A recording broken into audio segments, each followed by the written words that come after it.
Why these Russia's warships is more heavily armed than all American warships. Slava class and Kirov class. The USA dominates the seas when it comes to its massive nuclear-powered aircraft carriers and lumbering amphibious assault ships.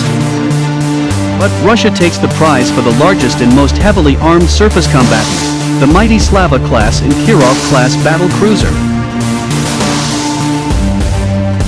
Designated by the West as battle cruisers as their size and armament puts them somewhere between a battleship and a heavy cruiser, these bristling relics of the Cold War are so menacing that they were one of the main reasons why America's Iowa-class battleships were brought back into service by the Reagan administration.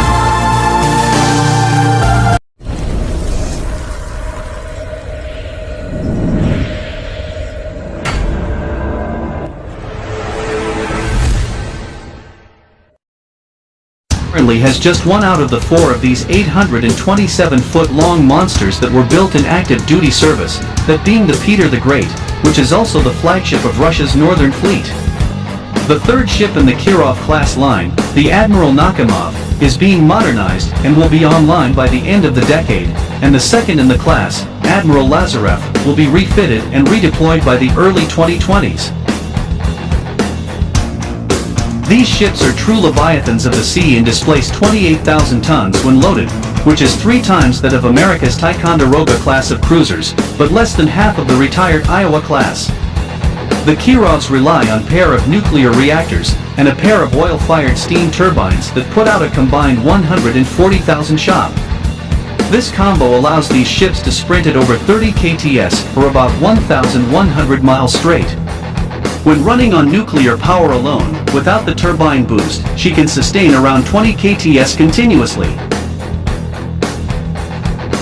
Over 700 sailors operate these massive vessels, which is about double that of America's Ticonderoga class. This large complement makes good sense when you examine just how much firepower the Kirovs can project. They are bristling with guns, rockets, and an expansive vertical launch system with hundreds of missiles at its disposal. The Kirovs were built to counter large American carrier groups, while also defending their own flotilla. The ship's primary offensive punch comes from 20 SS and 19 shipwreck long-range anti-ship missiles. The SS-N-19 uses active radar homing or home-on-jam for terminal guidance, and can use third-party, maritime patrol aircraft, ships, helicopters, satellites, etc. sensor data for initial targeting.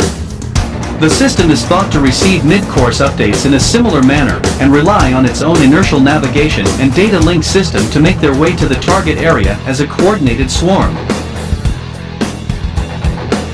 For air defense, the Kirov boasts updated versions of the deadly S-300F and S-300FM Fort long-range surface-to-air missile.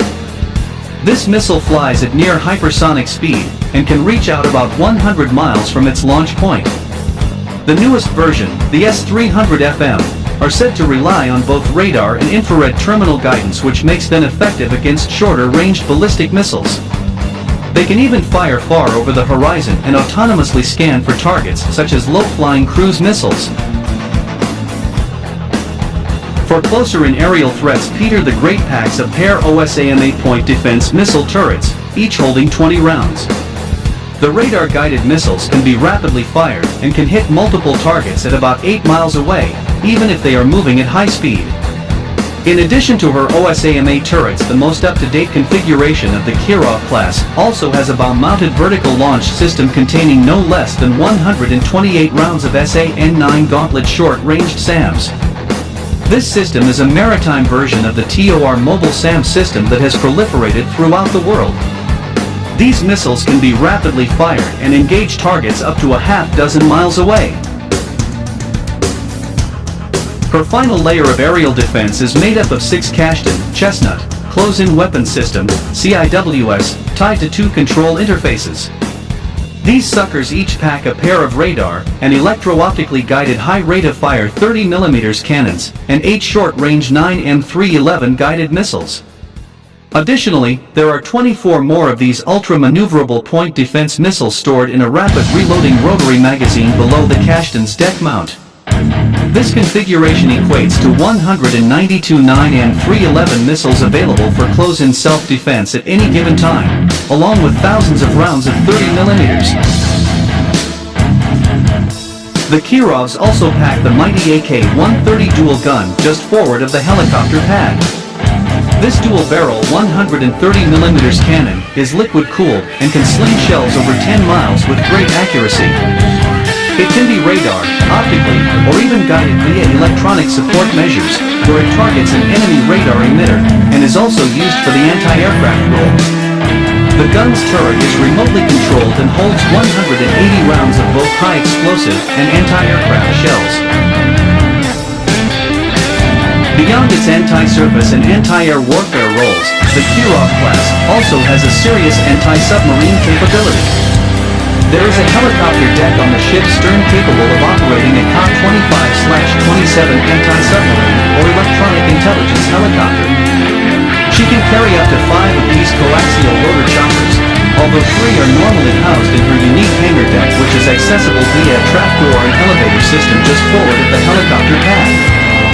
These helicopters can be armed with torpedoes and depth charges, or they can be used to relay accurate targeting data on the location of submarines or carrier groups back to other ships in the fleet. The Kirov class also packs 10 tubes capable of carrying the SSN-16 Stallion rocket-assisted torpedo. Basically, these missiles can fly out to about 50 miles and drop a torpedo right on top of an enemy submarine. Finally, there are 3 rotary anti-submarine rocket launchers, RBU-1000 and RBU-1200, each packing between 4 and 5 dozen short-range anti-submarine rockets.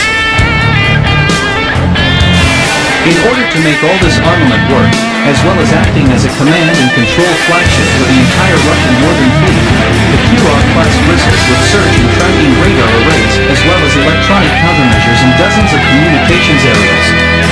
Although her constellation of radar arrays are nowhere near as advanced as America's phased array Spy-1 radar system found on Aegis combat system-equipped U.S. Navy cruisers and destroyers, they are extremely powerful and have seen recent upgrades. Generally, it is assumed that the modern configuration of the Kirov class can see large targets at altitude out to over 300 miles, while low-flying fighter-sized targets can be detected at about 50 miles. Additionally, the fact that she packs the S-300FM makes her the only ship in the Russian Navy that is capable of ballistic missile defense. Slava class. Slava-class guided missile cruisers were built by the Nikolaev shipyard, named after 61 communards, for the Soviet Navy. The Russian Navy operates 3 cruisers while Ukraine owns an incomplete ship. Developed as surface strike ships, the Slava class demonstrates anti-air and anti-submarine warfare (ASW) capabilities. Slava class design. Designed as a battle cruiser, the Slava class is smaller and less expensive than other ships, which demonstrates similar capabilities. The design integrates the P-500 Basalt missile, which is a conventional alternative to the missiles installed in the Kirov-class battle cruiser. A crane is installed on the ship for handling boats, while anti-ship missiles fitted on either side of the superstructure provided with a typical appearance. The vessels have poor damage control capabilities due to flammable materials used in the structure. The Slava class has an overall length of 186.4 m, a beam of 20.8 m, and a draft of 8.4 m. The displacement of the cruiser is 11, or 90 t. The vessel can accommodate 476 to 529 crew members. Slava-class missiles. The Slava class is armed with 16 P-500 Basalt, SSN-12 Sandbox, anti-ship missiles, 64 S-300 PMU Favorite, SAN-6 Grumble, long-range surface-to-air missiles, and OSAM, SAN-4 Gecko, surface-to-air missile system. The system is fitted with a ZIF-122 retractable rotating launcher for 9 M33M missiles.